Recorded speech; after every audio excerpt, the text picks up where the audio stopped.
This video sponsored by Educast. Educast is one of the best training center for digital marketing. Thank you. The struggle to find courses that truly speak your language, it's finally over. Welcome to EduQuest, where learning is made just for you. At EduQuest, we bring you a wide range of online courses, from career building programs to skill boosting masterclasses, all in your regional language. Because we believe language should never be a barrier to success. Our courses are tailor made after understanding what today's learners really need. So why wait? Start learning the smarter, simpler way only with EduQuest. Visit eduquest.courses and explore your next course today. And hey, don't miss out on our exciting offers and promotions. வீட்டில் ஆசையாய் மீன் வளர்த்து வரீங்களா? ஆனால் பராமரிக்கிறது எப்படின்னு தெரியலையா? இத கேளுங்க.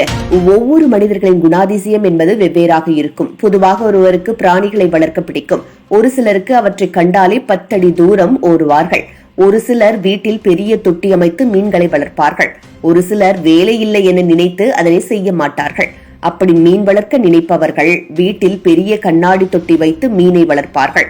ஆனால் அந்த தண்ணீரை பராமரிக்க தெரியாமல் இருப்பார்கள். இதனால் தொட்டியில் இருக்கும் தண்ணீர் பழையதாக மாறியிருக்கும். அதனை மாற்ற தெரியாமல் முழிப்பார்கள். நாம் இந்த முறையை பின்பற்றி பாருங்கள். ஈஸியாக மீன் தொட்டியை பராமரிக்கலாம்.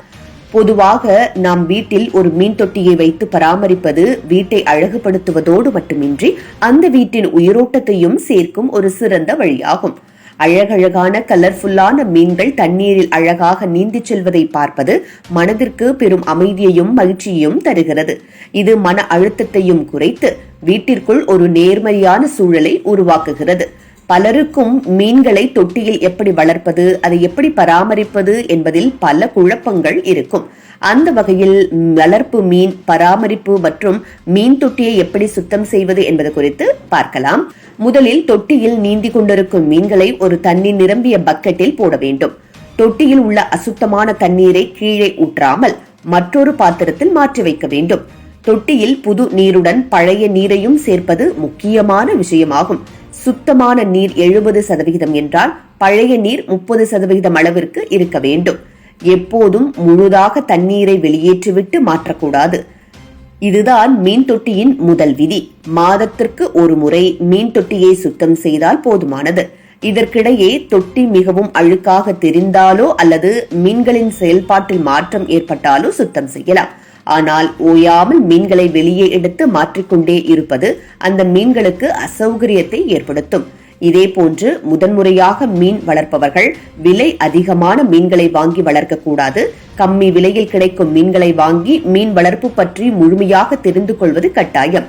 இல்லை என்றால் ஏதேனும் அசம்பாவிதங்கள் நடந்தால் மனதுக்கு ஒருவித சோர்வை ஏற்படுத்தும். எந்தெந்த வகை மீன்களை ஒன்றாக தொட்டியில் விடலாம், எவற்றை விடக்கூடாது என்பதை தெரிந்து கொள்வது கட்டாயம். ஃபில்டர் ஒழுங்காக வேலை செய்யும் வகையில் வாரத்திற்கு ஒரு முறை சுத்தம் செய்ய வேண்டும். ஃபில்டரின் ஸ்பாஞ்ச் அல்லது கார்பன் பகுதியை சுத்தம் செய்யும் போது தொட்டியின் தண்ணீரில் கழுவ வேண்டும். மீன்களின் தேவைக்கும் அதிகமாக உணவு இடக்கூடாது. இது தண்ணீரை மாசுபடுத்தும். மீன்கள் 2 முதல் 3 நிமிடங்களில் சாப்பிடக்கூடிய அளவு மட்டுமே கொடுக்க வேண்டும்.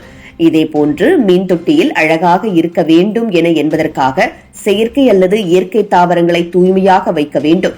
மாசடைந்த அழகு கற்கள் மற்றும் தொட்டியில் அலங்காரத்திற்காக வைத்திருக்கும் பொருட்களை 15 நாட்களுக்கு ஒரு முறையாவது சுத்தம் செய்ய வேண்டும். தொட்டியின் அளவை பொறுத்து மீன்களை விட வேண்டும். சின்ன தொட்டியில் நிறைய மீன்களையும் பெரிய தொட்டியில் கம்மியான மீன்களையும் விடக்கூடாது. இப்படி மீன் வளர்க்கும் ஆசையில் இருப்பவர்கள் மற்றும் மீன் வளர்ப்பவர்கள் இந்த வழிமுறைகளை ஃபாலோ செய்தால் நிச்சயம் பலன் கிடைக்கும்.